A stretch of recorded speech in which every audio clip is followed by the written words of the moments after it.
안에 사랑하는 성도 여러분, 오늘 우리가 함께 읽으신 이 예레미야서 6장 16절 말씀은 종교개혁의 모토가 되었던 말씀 가운데 하나입니다.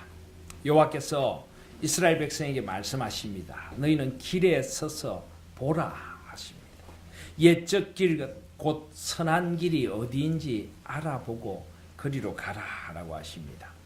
그렇습니다. 우린 누구나 길을 걸어갑니다. 인생 길을 걸어가고 삶의 길들을 걸어갑니다. 그런데 우린 때로 길에 서서 봐야 합니다. 내가 제대로 된 길을 걸어가고 있는가?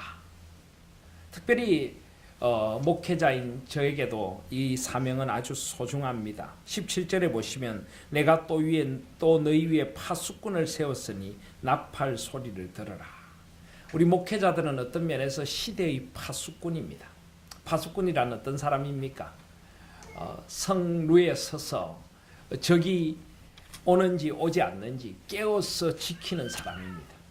적이 나타날 때는 나팔을 크게 불어서 적의 침입을 알려야 하는 것이 파수꾼의 사명입니다. 그래서 우리 고신 교단 초창기에 파수꾼이라고 하는 신앙 잡지가 있었습니다. 우리는 시대의 파수꾼이 되고 싶습니다. 우린 시대에 잠들지 않고 깨어 있겠습니다. 이 시대가 어디로 가는지, 우리 교회가 어디로 가는지, 어디로 가야 하는지 깨어서 시대의 파수꾼이 되겠습니다. 목회자는, 그리고 교회는 시대의 파수꾼이 되어져야 합니다. 시대에 물들고 시대의 조류를 따라가는 것이 아니라 깨어서 시대를 일깨우는 시대의 파수꾼들이 되어져야 하는 것입니다. 그래서 길에 서서 봐야 합니다. 특별히 옛적 길, 곧 선한 길이 어디인지 알아보고 그리로 가라. 옛 길을 가라 그럽니다.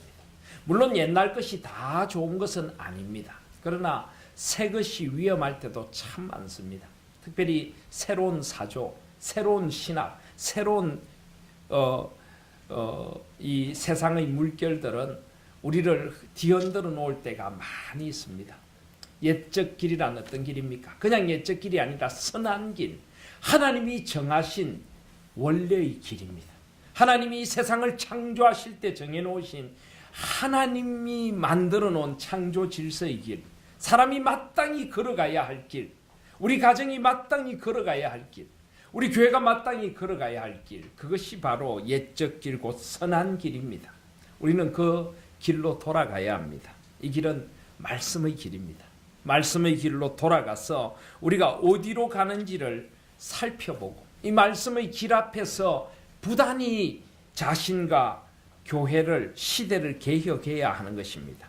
그리하면 너희 심령이 평강을 얻으리라. 그런데 안타깝게도 이스라엘 백성들은 그들의 대답이 우리는 그리로 가지 않겠노라. 17절에 보면 파수꾼을 세웠는데 그들의 대답이 우리는 듣지 않겠노라. 참 안타까운 하나님의 마음을 우리는 읽을 수 있어야 합니다. 교회를 이 시대의 파수꾼으로 세워주셨는데 많은 교회들이 하나님의 음성을 듣지 않습니다. 세상의 길, 성공의 길, 번영의 길을 향해 가고 있습니다. 하나님은 지금 안타까운 마음으로 이 시대 파수꾼이 될 교회를 찾고 있습니다. 옛적 길, 바로 개혁의 길, 선한 길을 걸어갈 교회를 찾고 있습니다. 저는 우리 하나인 교회가 그런 교회 가운데 하나가 되기를 소원합니다. 우리가 이제 새로운 교회 운동을 시작하는 것, 이제 교단을 떠나서까지도 한국교회를 새롭게 하는 길에 나선 것은 우리가 정말 시대의 파수꾼이 되고자 함입니다.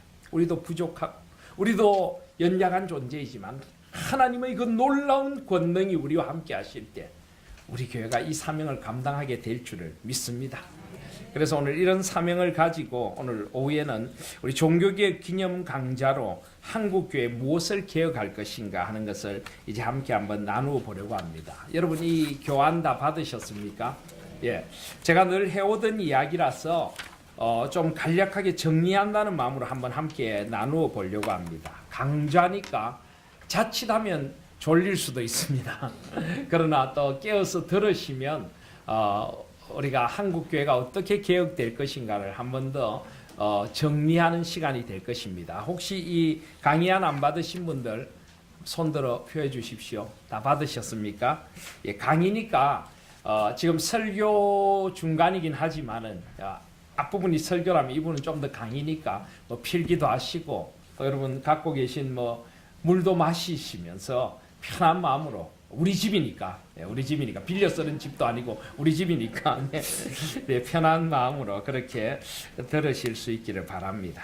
먼저 우리 첫면에 있는 성경 구절 우리 그 중에 제가 아까 로마서 11장 36절은 예배 시작에 읽었는데 요한복음 8장 31절 32절을 다 같이 한번 읽겠습니다. 시작.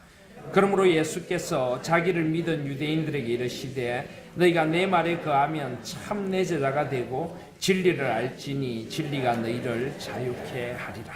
아멘. 자, 한 면 넘기겠습니다. 들어가면서 21세기 한국 교회 또는 세계 교회를 진단해 보기를 원합니다. 강의니까 여러분 대답하셔도 좋습니다. 좀 자유롭게 나누겠습니다. 첫 번째로 여러분은 요즘 어디에서 그리스도인이라고 말하는 것이 부끄럽다는 생각을 하지 않으십니까? 어떻습니까? 어디 가서 예수 믿는 사람이라고 말하는 것 좀 부끄럽지 않습니까? 안 부끄럽습니까? 이러면 말이 안 되는데. 예, 물론 뭐 예수 믿는다는 게 부끄러운 거 절대 아니죠. 우리가 복음을 부끄러워하지 않는다고 했습니다. 그런데 사실 우리 그리스도인들이 제대로 살지 못하기 때문에 부끄러울 때가 간혹 있긴 있습니다. 예수 믿는 사람들이 이 모양일까? 사실 우리가 뭐 우리끼리 이야기인데 이거 평강 빌딩을 얻을 때도 세를 얻을 때도 사실 그 처음에 전무님이 조금 교회나 기독교인들에 대해서 약간 부정적인 생각을 조금 가지고 계셔서 조금 처음에는 힘들기도 했습니다. 그러나 이야기를 하는 가운데 저와 우리 교회의 진실성을 믿어주셨고 지금은 아주 우리 교회에 대해서 좋은 생각을 갖고 계십니다. 요즘 사실 우리 그리스도인들이 참 그리스도인이라고 말하기에 부끄러운 일들도 사실은 뭐 많이 있습니다. 요즘 세상에 워낙 부끄러운 일들이 많아서 우리가 조금 묻히는 건지 모르겠습니다. 그리고 여러분 뭐 시대 지금 가장 뉴스거리니까 우리 그 지금 박근혜 대통령 정부에 크게 문제가 되는 최태민 목사라고 하는 사람. 그분 목사 아닌 거 아시죠? 목사 아닙니다, 그분. 예. 그래서 어떤 신문에서 목사라고 쓰지 않겠다라고 했습니다. 그분이 무슨 뭐 종합총회 신학교를 나오고 종합총회에서 안수를 받았다는데 우리나라 교역사상 종합총회란 건 저는 듣도 보도 못했습니다. 그랬고 또 그 사람은 뭐 영생교라고 했다. 요즘 또 영생교 아니고 영세교의 창시자다라고 하는데 아주 뭐 잡다한 혼합 종교, 뭐 기이론 그래서 뭐 온갖 우주의 기를 모아서 그런 걸 창시한 자칭 목사이고 목사라는 타이틀을 이용한 거죠.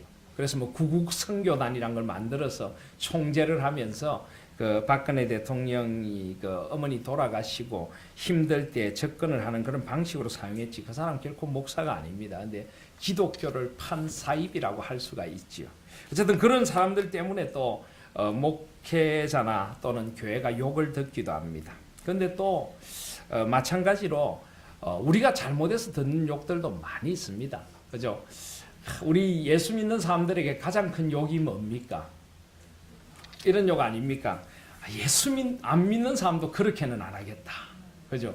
예수 안 믿는 사람도 그렇게는 안 하겠다. 우리 참 큰 욕입니다. 근데 우리 한때 그 말을 여러 번 했죠. 그죠? 예수 안 믿는 사람도 그렇게는 안 하겠다. 누구에게 했다는 말은까지는 안 하겠습니다만 참 예수 믿는 사람답지 못하게 사는 사람들이 많아서 참 마음이 아프기도 하고 부끄럽기도 합니다. 어떻게 예수 믿는 사람이 그럴 수가 있나 하는 그런 생각이 들 때가 있습니다. 그런데 우리가 이것을 남을 손가락질할 것이 아니라 반성적으로 우리 자신 또 우리 한국 교회를 우리가 스스로 돌아보면서 우리의 책임이라는 생각을 해야 합니다. 옛날에 보면은 그 카톨릭에서 했던 운동인데 그죠? 차 뒤에 스티커 붙이고 다녔던 거 있죠. 내 탓이요. 내 탓이요. 예, 그 참 좋은 말 아닙니까? 남 탓하지 말고 내 탓이요. 근데 그 스티커 위치가 별로 안 좋아요. 스티커를 꼭 차 뒤에 붙이더라고요. 그럼 뒤에 차에서 보게 되죠. 내 탓이요. 그럼 차에 앉아있는 사람들은 네 탓이요. 이렇게 되는 거예요. 앞에 붙여놓고 봐야 내 탓이 되는데 차 뒤에 붙여놓으면 어쩌란 말입니까? 뒤에 따라오는 사람 탓이란 말입니까? 예. 그래서 내 탓이다, 내 탓이. 예. 내 탓이요 할 수 있어야 하는 것입니다. 자, 그래서 현재 한국 교회가 개혁되어져야 할 부분은 어떤 부분이라고 생각하십니까? 하는데 여러분 아까 제가 낮 예배 때도 말씀드렸지만 한번 개혁된 교회는 끊임없이 개혁되어야 합니다. 한국 교회는 끊임없는 개혁의 선상에 있어야 합니다. 요즘 한국 교회 어떤 부분이 개혁되어져야 할까요? 뭐 제가 설교 때 여러 번 말씀드렸고 오늘 낮 예배 때도 말씀드렸기 때문에 몇 가지 정리를 합니다. 첫 번째는 교회 성장주의의 그늘이라고 할 수가 있습니다. 교회가 성장한다는 것이 결코 나쁜 것은 아닙니다. 교회는 유기체이기 때문에 성장해야 합니다. 복음의 영역이 넓혀져 가야 되고 사람들이 교회 안으로 들어오는 교회 성장의 역사가 일어나야 합니다. 근데 문제는 성장 지향주의 또는 성장 지상주의는 분명히 문제가 생길 수도 있습니다. 뭐 때문입니까? 물량주의적이 될 수가 있죠. 오직 모든 것이 교회 성장에만 목표를 두면은 교회가 진짜 추구해야 할 본질을 잃어버릴 수도 있습니다. 그죠? 모든 것이 숫자로 치안될 수도 있습니다. 무슨 짓을 하든지 숫자만 늘면 되고 교회당만 크게 지으면 된다. 이런 식의 성장은 우리에게 문제가 있습니다. 그런데 실제로 알게 모르게 그런 식의 성장을 추구하는 교회들도 있습니다. 경쟁이라도 하듯이 그죠. 과도한 경쟁을 하기도 하고요. 모든 것을 성장에만 초점을 맞추어서 마치 성장을 충분히 하지 않는 그런 교회는 잘못된 교회인 양 치부하고 또 그렇게 성장에 기여하지 못하는 성도들은 뭔가 잘못된 성도인 양 이야기하는 것, 이런 것들은 잘못된 것입니다. 교회는 성장해야 하지만 이 성장이란 것이 꼭 물질적이고 꼭 그 가시적이고 꼭 그 숫자적인 성장만은 아닙니다. 신앙이 자라가야 성숙되어져 가야 복음의 영향력이 넓혀져 가야 하는 것이죠. 그래서 교회가 성장보다는 성숙과 하나님 앞에서 이 본질을 바르게 세워가는 것이 더 중요한 것입니다. 그래서 정말 성경적인 방법으로 성장해 가야 하고 하나님의 주권에 의해서 성장해 가야 될 줄 믿습니다. 두 번째로 무속주의적이고 기복주의적인 신앙 형태라고 했는데요. 교회야말로 신본주의, 하나님 중심이 되어야 합니다. 그런데 많은 경우에 하나님 중심인 신본주의보다는 사실은 인본주의적인 면이 상당히 많습니다. 뭐 목회자에 의해서 그럴 수도 있고요. 교회 좀 영향력이 있는 사람에 의해서 그럴 수도 있고요. 성경적인 생각이 아니라 어떤 인간적인 생각들, 어떤 성경적인 원리가 아니라 세상적인, 너무나 세상적인 원리들을 성경에 가지고 와서 교회에 가지고 와서 그렇게 해야 된다고 주장을 하고 또 교회 안에서 좀 영향력이 있는 사회적인 영향력이 있는 사람이나 좀 금전적인 영향력이 있는 사람이 교회의 생각을 좌지우지한다는 것은 인본주의적인 것입니다. 사람 냄새가 너무 많이 나는 교회들이 있습니다. 세상의 마케팅의 방식들을 그대로 도입해서 교회에 사용하려는 그런 인본주의적인 그런 모습들도 있습니다. 또 무속주의적이고 기복적인 신앙 양태. 우리나라의 전통적인 종교가 뭡니까? 샤머니즘이죠. 그죠? 이 샤머니즘적인 무속주의적인 그런 영향이 알게 모르게 우리 속에 들어와 있습니다. 그래서 기도를 하나 이거 정성을 드리는 것처럼 치성을 쌓는 것처럼 생각하고 물론 기도의 정성이란 건 중요하고 하나님 앞에 나와 기도한다는 건 소중한 것이지만은 그것이 우리의 무속적인 그런 것과 혼합이 될 수가 있습니다. 심지어는 목사, 교회의 지도자를 마치 무당처럼 생각하는 사람들도 있습니다. 우리 교회는 그런 일이 전혀 없습니다만은 그래서 어떤 교회는 그 목사님도 이 담임 목사가 가서 신방을 해야 복이 더 크게 임하고 부목사님들이 신방하면 좀 복이 작게 임하고 뭐 이렇게 생각하는 사람도 있습니다. 그건 무속 세계에서 큰 무당, 새끼 무당 뭐 이런 이야기와 똑같은 것입니다. 죄송합니다. 그런 표현을 써서 하나님이 복을 주시는 거지 어떤 사람이 매개체가 되는 것이 아닙니다. 물론 우리는 축복 기도를 해주고 하나님의 복이 임하기를 함께 기도하죠. 그건 기도의 능력을 믿는 것이고 기도를 통하여 하나님이 역사하심을 믿는 것이지 야고보서에도 우리가 함께 모여 서로 병 낫기를 기도하라. 또 교회의 장로들은 기름을 바르고 기도하라. 그런 말씀의 그 뜻을 따라서 하나님의 역사하심을 기도해 주는 거지. 어떤 목사나 어떤 사람에게서 어떤 신비로운 힘이 나가는 것은 아닙니다. 그것은 마치 무당이 어떤 신과 사람 사이의 어떤 접촉점이 되어주고 매개체가 되어준다고 생각합니다. 중세교회가 바로 그렇게 생각했습니다. 그래서 중세교회의 이 어떤 신부의 어떤 힘, 이 신부의 영적인 능력이 사람들에게 복의 매개체가 된다. 하나님과 사람 사이에 누군가가 서 있어야 된다. 사제가 서 있어야 한다. 그래서 이것을 무너뜨린 게 바로 마르틴 루터의 만인 사제설입니다. 우리는 예수 그리스도의 피를 통하여 오직 중보 되신 예수 그리스도를 통하여 바로 하나님께 나아갈 수 있는 것입니다. 우리가 물론 기도하고 성도들을 위해 기도하고 함께 기도하지만은 그런 무속주의적인 그런 생각은 우리가 버려야 하는 것입니다. 또 기복적인 신앙 양태.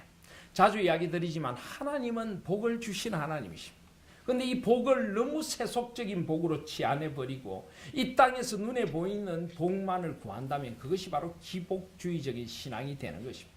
그래서 이 땅에서 무병장수하고 경제적인 부를 누리는 사람은 복을 많이 받은 것이고 그렇지 않은 사람은 하나님께 복을 받지 않은 것이냐 생각하는 것은 지극히 잘못된 기복주의적인 신앙입니다. 그럴 것 같으면 우리 기독교가 다른 종교와 뭐가 다릅니까?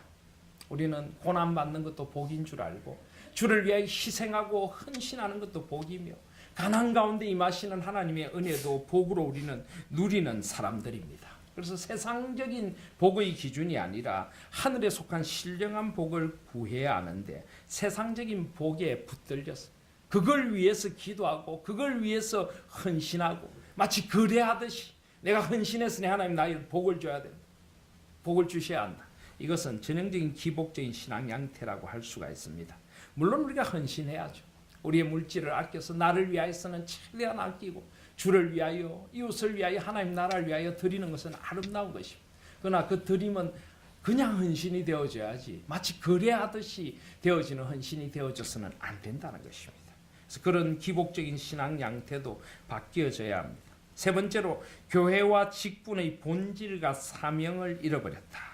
그래서 이 직분이 계급이 되고 직분이 하나의 그 권위주의적인 그런 직분이 될 수도 있습니다. 목회자든 교회의 직분자든 이것이 계급이 되고 사명 본질을 잃어버리는 경우들이 있습니다. 교회가 정말 집중해야 될 것이 무엇이고 직분자의 자세가 어떠해야 하는가를 우리는 성경적으로 다시 한번 정의해 볼 필요가 있는 것입니다. 또 전통적 권위주의와 근본주의적인 신앙 자세, 권위는 중요한 것입니다. 그러나 성경적인 권위는 하나님의 권위가 나타나죠. 말씀의 권위가 나타나죠. 영적인 권위가 나타나야 되는데 권위주의는 곤란합니다. 교회에서 직분을 가진 자들이나 좀 연세가 많은 분들이나 어떤 직위를 가진 사람들이 그 직위가 마치 계급인 양 다른 사람에게 군림하려고 하고 함부로 대하고 다른 이들을 위해 서려고 하는 것은 분명히 잘못된 자세입니다. 우리는 더 낮아져야 합니다. 더 낮아져야. 그래서 제가 자주 드리는 말씀 아닙니까? 직분자들은 어떻게 해야 된다고요? 목사 같은 사람은 어떻게 해야 된다고요? 하나님 앞에 설 때는 제가 그래도 하나님 목사인데 우리 성도들보다 하나님 앞에 더 거룩한 더 나은 존재가 되게 해주십시오. 더 기도하고 더 바른 존재가 되게 하시고 더 용서와 긍휼의 사람이 되게 하여 주십시오 하고 기도하지만 성도들에게 나아가서는 더 낮은 자리로 더 낮은 자세로 서서 성도들을 섬길 수 있는 그런 목사 그런 직분자가 되어져야 합니다. 그런데 정반대인 경우들이 많이 있죠. 그죠? 하나님 앞에서는 하나도 나은 게 없으면서 성도들 앞에 서면은 더 나은 존재인 양 행세하는 거죠. 내가 목사인데 내가 교회 직분자인데 전혀 잘못된 것입니다. 하나님 앞에서는 더 나으려고 노력하시기를 바랍니다. 다른 성도들보다 직분자답게 더 나으려고 노력하고 교인들 앞에 설 때는 더 낮아지려고 노력하는 그런 직분관이 우리에게 세워져야 할 줄 믿습니다. 그래서 그런 전통적 권위주의 또 근본주의적인 신앙 자세, 근본주의적인 신앙이라고 하는 것은 굉장히 율법주의적인 신앙을 말합니다. 내 것만이 전부 다다. 물론 우리는 진리는 절대적입니다만은 내가 믿는 전통, 내가 믿는 우리 교회 이게 모든 것이다. 이렇게 생각하는 것은 조금 문제가 있습니다. 제가 다음 주일 설교 때도 한번 말씀을 드릴까 싶은 것이긴 한데요. 좀 감히 좀 제가 잠 좀 깨시라고 제가 도전을 하나 하겠습니다. 우리가 사도신경 고백할 때 꼭 손을 들어야 됩니까? 왜 이렇게 해야 되죠? 솔직히 저는 우리 교회 와서 사도신경 고백할 때 손 드는 거 처음 봤습니다. 오늘도 제가 전에 섬겼던 신광교회 잠실중앙교회 성도님들 오셨는데 그분들도 묻습니다. 왜 손을 들지요 여기는?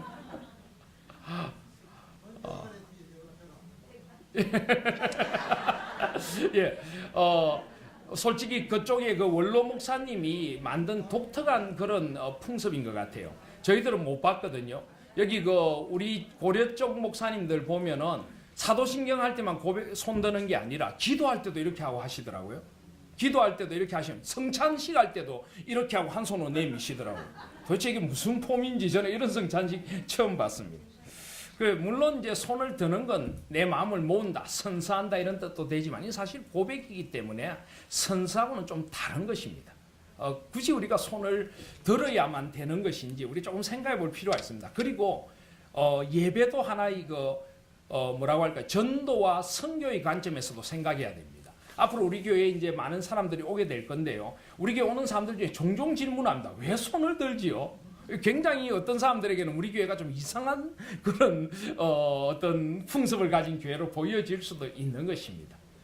사실 그렇다고 또 손을 안 들어야 된다 그게 또 맞느냐라고 하면 할 말도 없지만은 제가 있었던 남아공 개혁교회 같은 경우는 사도신경 할 때 눈을 뜨고 보면서 합니다. 이 고백이기 때문에 기도가 아니기 때문에 눈을 감지 않습니다. 그래서 어떻게 해야 되는가가 반드시 중요한 건 아니지만은 꼭 우리가 배운 전통대로 반드시 손을 들어야 되고 안 들면 안 되고 또 우리 교회를 처음 오는 사람들이 어색하게 느끼는데도 우리가 굳이 손을 들어야 되겠는가 저는 그런 생각도 한 번씩 해봅니다.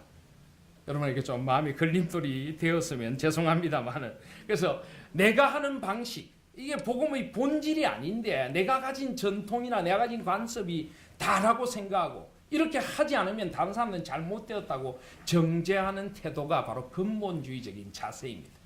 다시 한번 말씀드리면 진리는 절대적입니다.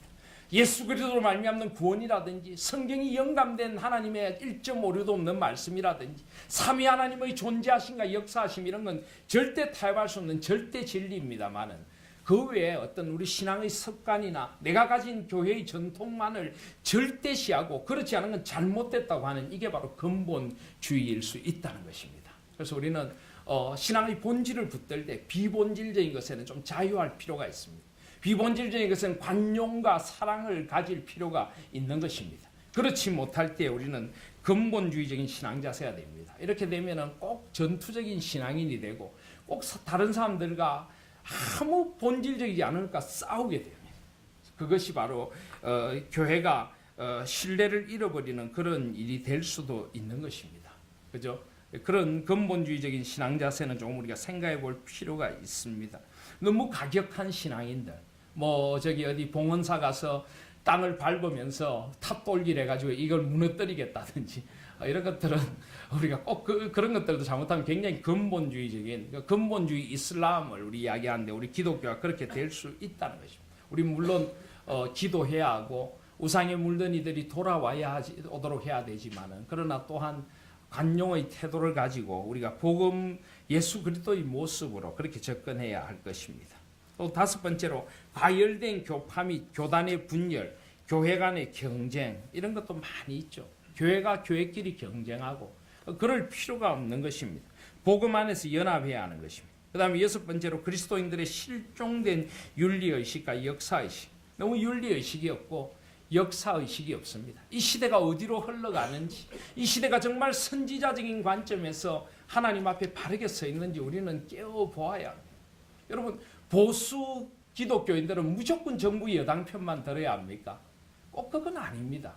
여당이든 야당이든 하나님 앞에서 바르고 진실된 정치를 하고 정말 하나님이 원하시는 대로 의와 평강과 희락을 이루어가고 가난하고 힘든 이들에 대한 배려와 돌봄이 있고 부자나 가진 자들에게 머리 숙이지 않는 그런 정권 그런 바른 공의로운 정권을 세워가도록 하기 위해서 우리는 야당이든 여당이든 잘못된 것에 대해 잘못됐다고 해야 되고, 하나님의 진리 앞에 바르게 서라고 외칠 수 있는 그런 선지자적인 외침도 필요한 줄 믿습니다. 그런 역사인식을 가지고 또 우리가 윤리의식을 가지고 우리가 바르게 서야 합니다. 바르게 서야 합니다. 우리 그리스도인들이 바르게 서야 합니다. 우리가 예를 들어 탈세를 한다든지 이중장구를 쓴다든지 세상 사람들이 지켜야 될 그런 기본적인 법도 지키지 않으면서 은혜다, 이건 곤란합니다. 전에 제가 옛날에 제가 고신교단을 탈퇴한다고 하는 이야기는 아니고 옛날에 월간 고신을 보니까 우리 그 목사님들이 유럽 여행을 하면서 어디 목적지를 가야 되는데 늦게 일어나서 그냥 시속 그냥 속도를 위반해 가면서 그냥 고속도로를 막 질주했는데 한 번도 안 걸렸답니다. 끝에 일어났더니 하나님의 은혜로 한 번도 안 걸렸다고. 제가 그냥 기분이 안 좋더라고요. 이런 걸 월간 고신이 싫었나? 안 걸리면 감사할 수도 있는지 몰라도 그걸 하나님의 은혜다.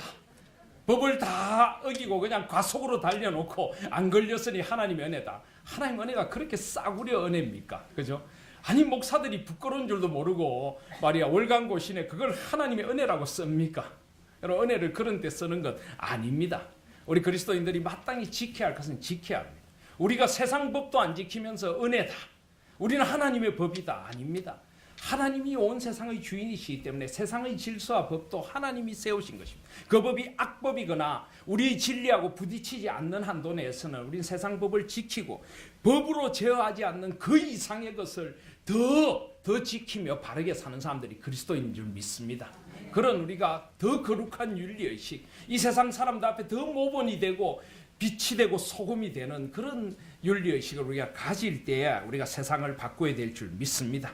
그래서 16세기 종교개혁의 구호를 우리가 몇 가지 생각해 봅니다. 제가 자주 설교 때 이야기하는 걸 오늘 활자로 보시게 되는데요. 제일 먼저 외친 구호가 오직 말씀으로 솔라 스크립추라, 또 토타 스크립추라, 모든 말씀으로. 이것이 바로 종교개혁의 가장 중요한 구호였습니다.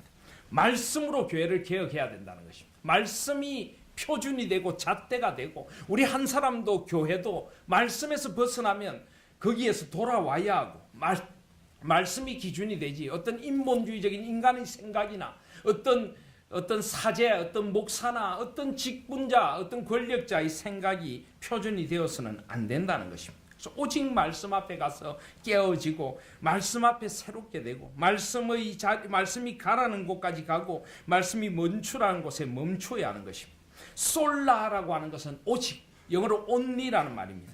이 라틴어인데요, 스크립추라라고 하는 것은 스크립처, 성서, 성경을 말합니다. 성서라고 하면 또 어떤 분은 왜 목사님 성서라고 합니까? 우리는 성경입니다 이러는데, 물론 우리는 성경이라고 쓰지만은 성경책을 앞에 보시면 이렇게 되어 있습니다. 성경전서 이렇게 되어 있습니다. 성경전서를 줄이면 성경도 되고 성서도 됩니다. 사실은 우리는 전통적으로 성경, 경전이기 때문에 성경이라고 하지만 성서도 성경전서의 줄임말입니다. 그래서 그것도 꼭 성경이라 해야 되고 성서라면 그냥 사탄이고 이건 아닌 거죠. 그래서 이 스크립처 하는 것은 성경 또는 성서라고 하는 말인데요. 오직 성경으로, 솔라 오직 성경으로, 또 토타라고 하는 것은 토탈, 모든 성경으로. 내가 좋아하는 구절, 내 마음에 드는 구절만이 아니라 성경 66권, 창세기부터 요한계시록까지 모든 성경의 원리가 적용돼야 돼요. 모든 성경이 나를 변화시키고 이 성경의 구원의 경륜을 풍성히 알아야 된다는 것입니다. 우리 한국 사람들은 세상의 지식과 온갖 정보를 아는데 얼마나 밝습니까? 연예인들이 뭘 하는지, 스포츠 정보에, 패션에 얼마나 밝습니까? 그런데 여러분, 말씀에도 그렇게 밝으십니까? 좀 말씀에 더 관심을 기울일 수 있기를 바랍니다. 말씀이 뭐라고 하는지, 말씀이 나를 어떻게 깨우는지, 뉴스를 그렇게 귀 기울여 듣는 것보다 시간을 내어서 잠깐이라도 말씀을 펼쳐서 이 말씀이 나에게 어떻게 다가오는지 관심을 가져야 합니다. 그래서 말씀을 도구화하지 않고 나를 변화시키는 말씀 주권을 회복해야 합니다. 말씀을 도구화한다는 것이 무엇입니까? 말씀은 그냥 내 마음대로, 그죠? 전에 말씀드렸죠. 우리들에게는 제5의 복음서가 있다고. 그죠? 마태복음, 마가복음, 누가복음, 요한복음, 다섯 번째 복음서가 있죠. 뭡니까? 내가 복음. 내 마음에 들면 그냥 복음이고 아니면 아닙니다. 예, 서울 사람들은 내가 복음이라고 하는데 저 밑에 지방에 가니까 지가 복음이라고. 지 마음에 들면 믿는다고. 지가 복음이든 내가 복음이든 이건 복음이 아닙니다. 말씀 앞에 내가 끼어져야지. 내 마음에 드는 대로 믿고 내 귀에 달콤하면 은혜가 되고 내 마음에 걸리면 은혜가 안 되고 좀 어려웠고 딱딱하면 먹기 싫고 늘 무른 음식만 먹고 싶고 그래서는 안 된다는 것입니다. 말씀을 도구하지 않고 말씀이 나를 변화시키는 말씀 주권을 회복해야 합니다. 두 번째로 말씀이 온전하고 바르게 전파되는 강단을 회복해야 합니다. 이 목사의 몫입니다. 목사는 말씀의 사람이 되어져야 합니다. 늘 말씀을 붙들고 이 말씀이 뭐라고 하시는지 이 말씀을 통해 우리 교회를 비추어 보고 이 말씀이 교회를 지배할 수 있도록 이 말씀이 정말 바르게 전파되고 바르게 적용될 수 있도록 이 말씀대로 성도들이 사는지를 돌아보는 게 신방입니다. 여러분 신방도요. 사실 우리는 신방이 너무 위로의 측면이 강합니다. 위로하고 축복하고 그걸 우리는 너무 신방의 초점을 두는데요. 원래 신방은 사실은 말씀대로 바르게 사는지를 살피는 것이 신방입니다. 그래서 제가 남아공 개혁교회에 있을 때 개혁교회 목사님이나 장로님들은 신방 오면 주로 우린 야단을 맞습니다. 위로해 주는 게 아니라 말씀대로 똑바로 사십니까? 주일 선포된 말씀을 실천하고 계십니까? 가정예배 드리십니까? 아이들을 말씀을 제대로 양육하고 계십니까? 주로 체크하고 책망하는 게 신방이에요. 신방 오면 무섭습니다. 그래서 신방 오면 우리는 주로 집 청소하고 다가를 준비하는데 거기는 막 신방 받기 전에 막 성경 꺼내 성경 읽고 막 혹시 말씀대로 안 산다는 이야기 들을까봐 모아서 가정예배 드리고 좀 이게 신방의 개념을 좀 바뀌어야죠. 신방은 원래는 말씀이 어떻게 삶에서 드러나는가를 돌아보는 것이 신방이 되어져야 합니다. 앞으로 그런 신방 할까요? 대답이 없으십니까? 그래서 그런 신방이 되어져야 됩니다. 그래서 말씀이 온전하고 바르게 전파되고 또 청종되는 말씀을 들은 대로 살아가야 합니다. 성도들이 말씀을 듣고 제대로 사는지 부족하지만은 목사가 정말 기도하고 준비해서 전하는 말씀은 나에게 우리 공동체에 주시는 말씀으로 받을 수 있어야 합니다. 자꾸 말씀을 비교하는 것도 잘못된 것입니다. 우리 한국 교회는 요즘 인터넷이나 너무 그런 것이 발달해 있다 보니까 성도들이 귀만 자꾸 가려워집니다. 하루 종일 인터넷 설교를 듣고 있는 사람들이 있습니다. 나쁜 건 아니죠. 뭐 가요 듣고 뭐 뉴스 듣는 것보다는 더 좋은 것일 수 있습니다. 근데 하루 종일 듣다 보면 살기는 언제 삽니까? 그 많은 걸 듣고 언제 삽니까? 들었으면 살아야죠. 그리고 귀만 자꾸 가려워져서 어느 목사님 설교는 어떻고 어느 목사님 설교는 어떻고 누구 설교는 더 은혜롭고 우리 그런 분 받지 않습니까? 하루 종일 인터넷 뒤져서 그냥 온갖 교회 정보는 올리고 온갖 지식은 갖고 있는데 그 말씀대로 살지는 않더라고요. 누구라고 제가 말은 안 하겠습니다만은 그런 말씀이 청종되는 강단이 회복되어야 합니다. 또 말씀으로 시대를 읽고 상황을 변혁시켜 나가는 역사의식이 회복돼야 돼요. 우리가 이 시대를 봐도 인간적인 생각으로나 나의 어떤 주관적인 생각이 아니라 말씀을 통해서 이 시대를 보면서 이 시대가 말씀 앞에 바르게 서가고 있는가? 하나님 보시기에 지금 이 정부가 제대로 하고 있는가? 이 사회가 제대로 가고 있는가? 이 방송이 제대로 나가고 있는가? 우리는 말씀으로 시대를 읽고 상황을 변혁시켜 나가는 역사의식이 필요합니다. 목회자도 이 일을 해야 하고 이것을 성도들에게 강단에서 전해야 하는 것입니다. 그런 것들이 필요합니다. 두 번째로 오직 은혜로 솔라 그라치아. 라틴어 역시 라틴어죠. 솔라는 오직이고 그라치아는 은혜라고 하는 말입니다. 또 오직 믿음으로 솔라 피데. 이 피데는 페이스, 이 그라치아는 그레이스라고 영어로 할 수가 있겠죠. 오직 은혜로 오직 믿음으로. 이것이 또 종교개혁의 굉장히 중요한 구호였습니다. 오늘 낮에도 말씀드렸지만은 면죄부를 사면은 구원을 받는다든지 하나님의 은혜를 무슨 공로를 통해서 내가 무슨 율법주의적이고 덕을 쌓고 헌금을 하고 그러면 하나님 은혜를 많이 받는다. 그건 아니란 거죠. 하나님은 그런 헌신을 귀하게 보시지만은 은혜는 값없이 주어지는 것입니다. 오직 은혜로만 구원을 받습니다. 그리고 오직 그것을 믿는 믿음으로지 인간의 어떤 공로가 우리 구원과 관계 있는 것은 아니란 것입니다. 그것은 우리의 헌신은 구원해 주신 은혜에 대한 감사가 되어져야 돼요. 구원해 주신 은혜가 감사해서 주를 위하여 헌신하는 거지 거래가 되어서는 안 된다는 것입니다. 그래서 인본주의에서 하나님 나라 중심의 신본주의적 신앙을 회복해야 돼. 모든 신앙을 항상 인본주의적으로 생각하는 사람이 있습니다. 인간 편에서 내가 뭐 복받을 자격이 있나? 내가 했으니 복을 주셔야지. 하나님 이럴 수가 있습니까? 하나님 서운합니다. 다 이게 인본주의적인 생각입니다. 하나님은 하나님의 주권에 따라서 우리를 인도해 주시고 어디에서나 하나님의 은혜는 넘치는 줄 믿습니다. 하나님은 우리에게 참된 순전한 신앙을 요구하시지 다른 걸 요구하시는 분이 아니십니다. 그래서 인본주의에서 하나님 나라 중심의 신본주의적 신앙이 회복돼야 돼요. 율법주의에서 복음의 참 자유와 은혜를 누리는 삶이 회복돼야 돼요. 특별히 율법주의 신앙이 우리에게 굉장히 문제가 될 수 있습니다. 특별히 교회에서 많은 것을 강요하는 그런 교회일수록 더 그럴 수가 있습니다. 계속 뭔가를 해야만 만족을 얻는 거예요. 뭔가 계속 교회를 위하여 뭘 해야 되고 복음을 위하여 뭘 해야 되고 그렇지 않으면 내가 만족을 얻지 못합니다.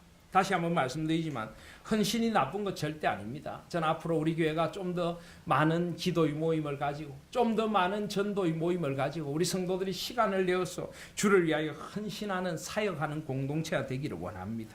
그러나 그것이 율법주의가 되어서 늘 불안하고 늘 못에 쫓기듯이 하고 신앙이란 것이 참된 자유와 기쁨은 없고 그냥 하나님이 늘 우리에게 뭔가를 요구하는 그런 하나님, 그렇다면 문제가 있는 것입니다. 하나님 우리를 억지로 요구하고 억지로 끌고 하는 하나님이 아니라 기쁨과 감사로 섬기고 나의 시간과 물질과 삶을 들여 헌신하되 기쁨으로 하기를 원하십니다. 율법주의가 아니라 복음 안에서 참된 자유, 참된 은혜, 기쁨과 감사로 주님을 섬기는 그런 신앙이 회복돼야 될 줄 믿습니다. 또 신앙과 인격이 성숙해가는 참된 성장, 감사와 복이 회복되어져야 합니다. 아까도 말씀드렸지만은 중요한 것은 우리 신앙과 인격이 성숙해가는 것입니다. 제가 우리 교회 부임한 지 얼마 안 돼서 한 설교에 그런 설교를 했었는데 기억나십니까?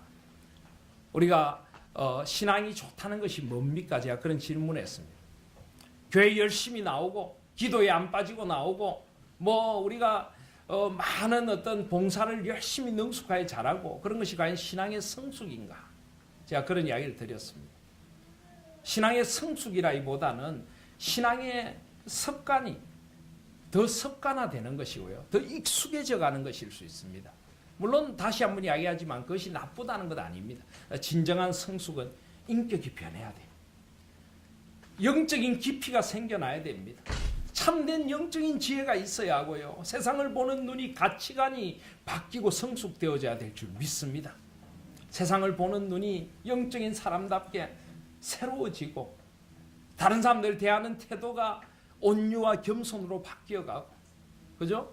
나의 완악한 마음이 녹아나서 주님을 닮은 모습으로 변화돼가고 그게 신앙의 성숙인 줄 믿습니다. 여러분 다 그렇게 되고 계시죠? 남편들이 그렇게 바뀌어 계시죠? 저는 우리 교회가 그렇게 되어야 될 줄 믿습니다. 그래서 신앙의 성숙이 이루어져서 우리 주일날 받은 은혜를 가지고 참 집에 돌아가는 차 안에서도 은혜를 나누는 그런 교회였으면 좋겠습니다. 전에도 말씀드렸지만 주일날 시큰 은혜 받고 차 안에서 싸우고 돌아가면 곤란합니다. 그리고 또 당신이 들어야 되는 말이야 이러면서 그냥 싸우면 곤란합니다. 나에게 주는 말씀으로 듣고 서로 감사하고 축복하고 그런 어떤 신앙과 인격이 성숙해 가져야 합니다. 세 번째로 종교개혁의 또 다른 구호가 솔루스 크리스투스, 오직 예수 그리스도로. 여기 보면 어떤 데는 솔라, 어떤 데는 솔루스, 또 솔리라고 하는데 이 라틴어의 그 일종의 격변화인데요. 뭐 다 똑같은 말입니다. 오직 예수 그리스도로, 오직 예수 그리스도로. 그래서 예수 그리스도만이 우리의 중보가 되신다 하는 것입니다. 그래서 오직 그리스도의 뜻과 영광을 위한 교회와 직분간이 회복돼야 됩니다. 예수 그리스도가 오직 머리시고 그분의 영광을 위하여 순수하게 섬기고 하나 되는 직분간이 필요합니다. 주님을 따라가고 닮아가는 순수하고 단순한 제자도가 회복돼야 돼요. 여기 여러분 단순하다는 것이 결코 나쁜 게 아닙니다. 신앙인의 삶은 너무 복잡할 필요가 없습니다. 주님을 따라가고 주님이 이 길이라고 하시면 가고 주님이 아니라고 하시면 아니고 어린아이 같은 순수함이 우리에게 있어져야 됩니다. 서로를 축복해주고 박수 쳐주고 서로를 환대해주고 그런 좀 단순하고 순수한 그런 마음이 우리에게 필요합니다. 세상에서는 어리숙은하면 이용을 당한다는데 저는 우리 그리스도인들은 좀 이용을 당할지라도 순전했으면 좋겠습니다. 그러다가 뭐 어려움 많이 겪었습니다만은 어쨌든 그래도 우리가 순수하고 세상 사람들처럼 영악하지 않고 그래도 사람들을 믿어주고 참 우리가 그런 어떤 순수하고 단순한 주님을 따라가는 제자도도 회복되어야 합니다. 그리고 중보이신 그리스도를 통한 세상과의 화목과 섬김의 회복. 예수께서 세상의 중보자이십니다. 물론 우리는 예수 그리스도의 중보자 되심을 따라서 우리는 중보의 길을 걸어가는 사람들입니다. 그래서 전에도 한번 그런 말씀도 있지만 우리 그 중보 기도도 우리 고려교단에서는 이 잘못됐다, 이단이다라고 하는데 실제로 도고라는 말도 그렇게 생각하면 굉장히 이상한 말입니다. 성경에 있는 말이기는 하지만은 그래서 예수 그리스도가 우리 중보이시기 때문에 그분을 힘입어서 다른 일을 위하여 드리는 기도, intercessory prayer라고 하는 것을 우리말로 중보 기도라고 번역한다고 아무 문제가 안 됩니다. 고신에서는 중보 기도라는 용어를 얼마든지 사용할 수 있다고 한국교회가 일반적으로 쓰고 있는 용어입니다. 우리가 쓰지 않기 때문에 잘못되었다고 정죄하는 그게 잘못하면 근본주의적인 태도가 될 수도 있습니다. 그래서 우리가 중보기도라는 용어에 대해서도 조금 더 마음을 넓힐 필요가 있습니다. 물론 예수님만이 중보자시지만은 그분을 따라서 세상을 위하여 중보하고 기도하고 온 세상을 품고 기도하는 것을 우리는 중보기도라고 부르는 것입니다. 세상과의 화목과 섬김을 회복해야 하는 것. 이것이 바로 예수 그리스도가 우리 중보되심이 나타나는 것입니다. 네 번째로 만인제사장의 원리라고 하는 것도 종교개혁에 굉장히 중요한 원리입니다. 오늘 낮에도 말씀드렸는데요. 만인제사장이라고 할 때는 크게 세 가지의 의미를 지닙니다. 첫 번째는 사제라든지 그 누구의 중재도 필요 없이 이제는 예수 그리스도를 통하여 주님 앞에 바로 나아갈 수 있다. 우리 모두가 주님 앞에 바로 나아갈 수 있다 할 때 만인제사장입니다. 또 사제만이 교회 일을 한다가 아니라 온 성도들이 함께 해야 합니다. 그래서 종교개혁의 구호 가운데 하나가 뭐냐 하면요. 이 성경을 평신도들의 손에 들려주자는 것입니다. 옛날에는 성경이 라틴어로 돼 있어서 사제들만 읽을 수 있었습니다. 근데 마르틴 루터가 종교개혁을 하자마자 제일 먼저 했던 일이 성경을 독일어로 번역해서 모든 사람들이 읽을 수 있도록 하자는 것입니다. 성경을 평신도들의 손에. 근데 또 한 가지가 더 있습니다. 사역을 평신도들의 손에. 그전에는 사역, 교회 일은 성직자들만 했습니다. 성도들은 그냥 수동적으로 나와서 은혜만 받고 돌아가면 됩니다. 그런데 만인제사장이라는 것은 우리 모두가 이제 그리스도의 몸된 교회를 이루기 때문에 우리 모두가 받은 은사를 따서 교회의 부분들을 맡아서 함께 제사장 그룹으로 교회를 세워가야 된다. 이런 공동체 사역의 원리도 만인제사장의 원리에 나오는 것입니다. 그러니까 첫 번째는 중보자 어떤 사제가 없이 하나님께 바로 갈 수 있다. 내가 제사장으로 바로 나아갈 수 있다는 것. 두 번째로는 함께 교회 일을 세워가는 사역을 모두가 함께 해야 된다는 원리입니다. 세 번째로는 만인제사장의 원리가 성직자들만 소명을 받은 자라고 했습니다. 그게 아니라 우리 모두가 소명을 받았다. 부르심을 받았다. 우리의 직업이 곧 소명이다. 직업을 통해서 삶의 예배를 드려야 한다. 이 세 가지가 만인제사장의 원리의 기본입니다. 아시겠습니까? 첫 번째로 하나님께 바로 나아갈 수 있다. 두 번째로 우리 모두가 사역자다.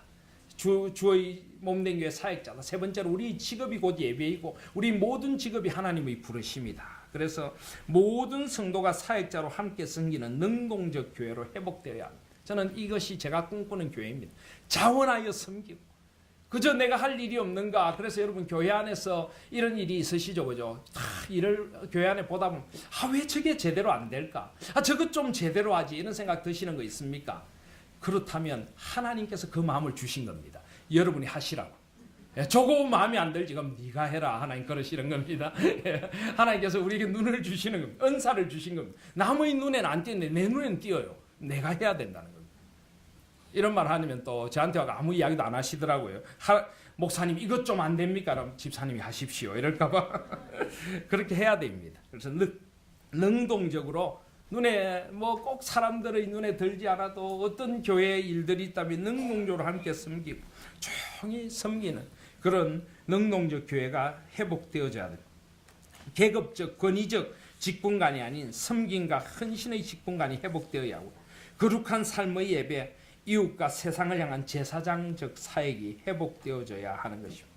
다섯 번째로 금방 말씀드린 것과 비슷한 이야기입니다만 종교개혁은 소명의식을 새롭게 했습니다. 그리고 하나님의 주권, 중세에는 성과 속을 나누었습니다. 교회는 거룩한 영역이고 세상은 속된 영역이고, 교회를 위한 일은 거룩한 일이고 세상에 사는 일은 속된 일이고 세속적인 일이고, 그런 구분을 없앤 것이 종교개혁입니다. 모든 것이 거룩하다는 것입니다.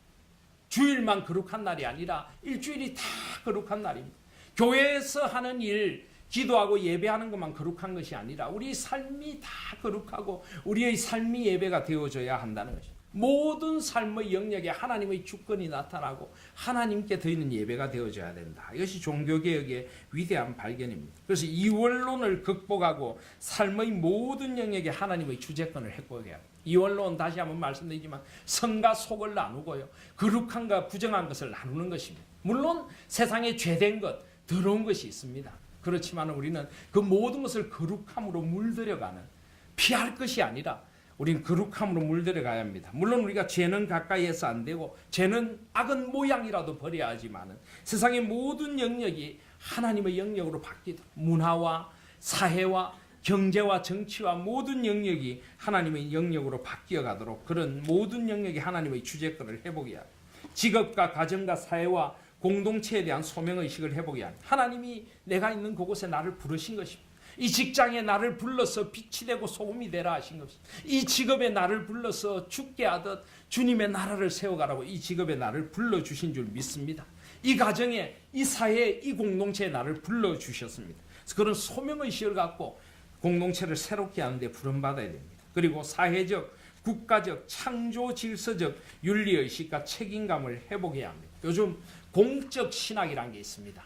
우리 교회가 교회의 영역만이 아니라 공공사회의 모든 영역에 목소리를 내야 된다.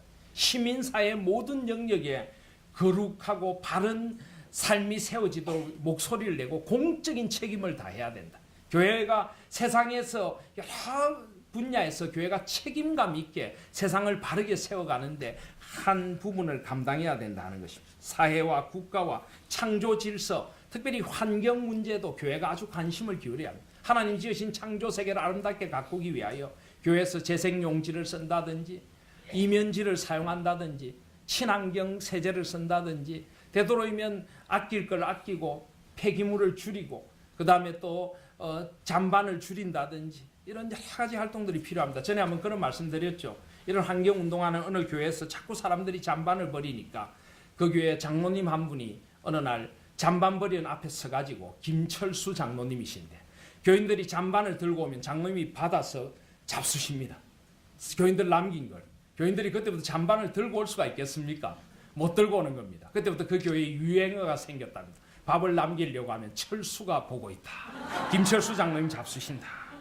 우리 장로님들 가운데 한 분 좀 그렇게 하실 분 있는지 모르겠습니다. 잔반 남기지 않기, 이것도 우리가 해야 될 중요한 일입니다. 예, 장로님들이 갑자기 굉장히 좀 심각한 얼굴로 저를 보시는 제가 할까요? 열이가 보고 있다. 이렇게. 그래서 우리가 세상의 모범이 돼야 됩니다. 창조 질서를 지키고 환경에도 모범이 돼야 되고 모든 하나님 피조 세계, 모든 창조 세계를 우리가 책임감 있게 우리가 지켜내야 하고 우리가 바르게 세워가야 합니다. 우리가 세상의 소금과 빛이 되어줘야 하는 것입니다.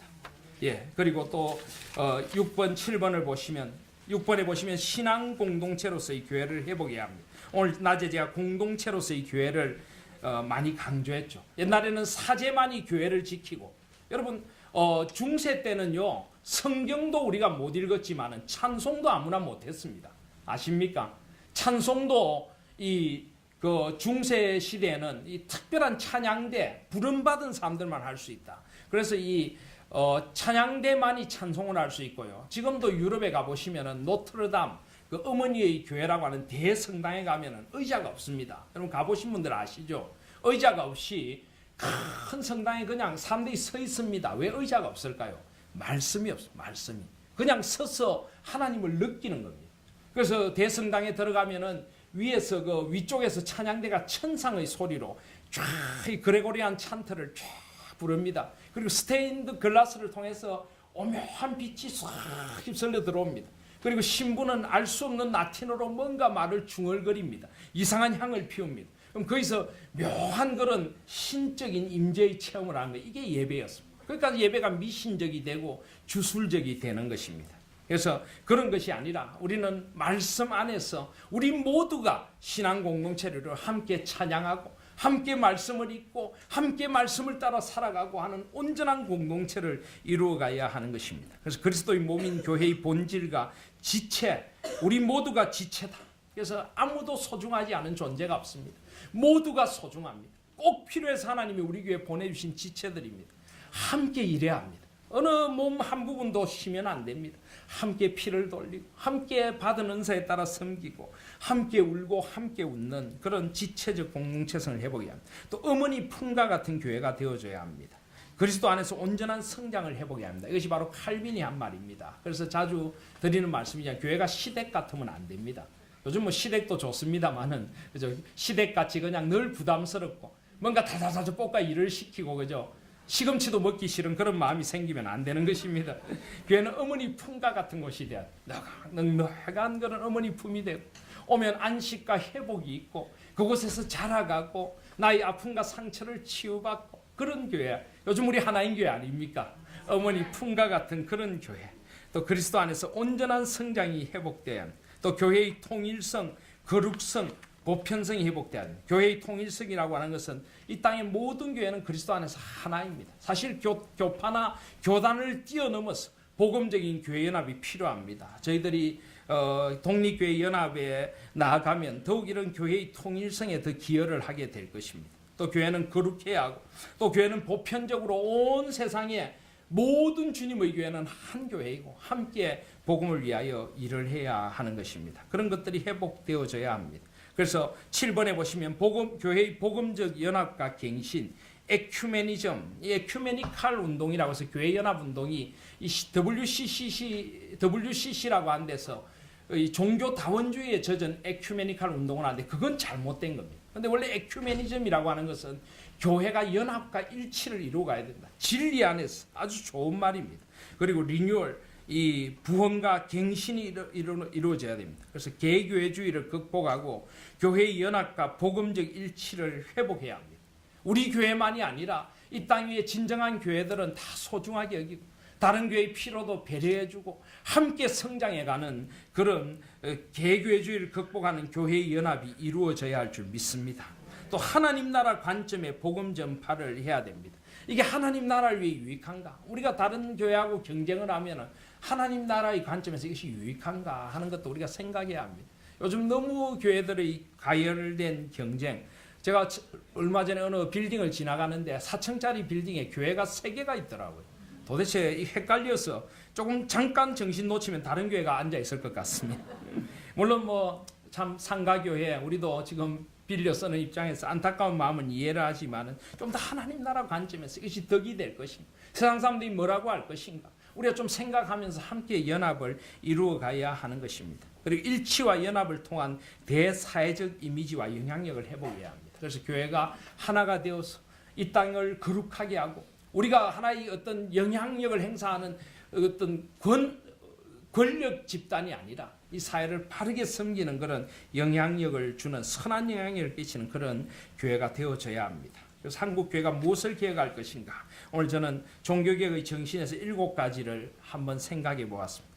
오직 말씀으로, 오직 은혜로, 오직 예수 그리스도로 만인 제사장의 원리와 소명의식과 윤리적 책임, 또 신앙 공동체로서의 교회를 이루고 대사회적인 영향력을 선한 영향력을 끼치는 교회의 복음적 연합과 갱신. 저는 앞으로 우리 하나님 교회가 이런 부분에 우리 교회부터 개혁되고 한국 교회를 개혁하는 일에 귀하게 쓰임 받는 교회가 될 것을 믿습니다. 이 종교개혁 기념주일에 우리가 무엇을 개혁해야 될 것인지를 다시 한번 생각하며 나아가면서 보시면 조국 교회의 회복과 개혁을 소망하고 기도해야 합니다. 또 라틴어인데요. 한 밑에 보시면 개혁된 교회는 하나님의 말씀에 따라 항상 개혁되어야 한다. 그리고 오직 하나님의 영광을 위하여 솔리 데오 글로리아. 하나님교회, 한국교회 개혁의 과제와 소망을 적용해 본다면 그룹을 나누어서 한번 토론했으면 좋겠지만 시간 관계상 이건 우리 교부나 소그룹 모임 또 남녀 전도회 모임에서 한번 해보실 수 있기를 바랍니다. 우리 잠깐 기도하겠습니다.